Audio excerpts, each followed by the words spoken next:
لە هەولێردا بۆ جوانکردنی سیمای قەزای چەمچەماڵ هۆبەی چالاکی خوێندنگەکانی سەر بە بەڕێوەبەرێتی پەروەردەی چەمچەماڵ بە هاوکاری هونەرمەند فاتح بابا پەیکەری بەڕوو دروست دەکەن و دوای تەواوبوونی پەیکەرەکە لە شوێنێکی دیار لە قەزای چەمچەماڵ دادەنرێت.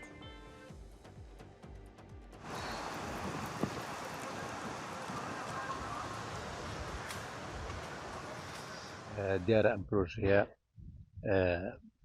پرۆژەی بەڕووە پێکاتەوە لە دوو بەڕۆی گەورە و سێ گڵایە لەگەڵ بە هەمان شێوە بەڕووی تووشی لەگەڵایە بەڵام بەڕۆکێکیان نەماوە.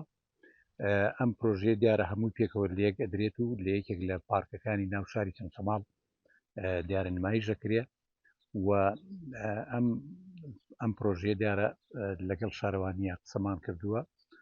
هەڵبژاردننی بەڕوو دیارە پەیوەندی بە هەموو کوردستانەوە هەیە و ئەم سنوورەی ئێمەشە دیارە ئەم چیای گۆژە دارێکی زۆر بەڕووی هەیە. گواستنەوەی ئەو بەڕووە بە بچووکی بۆ ناوشار دیارە کارێکی هونەری باشە.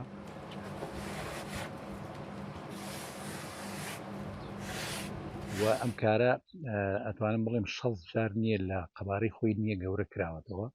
ئەو کەرەستانەی کەوا مەسڵەن بەکارمان هێناوە بۆ ئێرە ئاسمان بەکارهێناوە، بە هەمان شێوە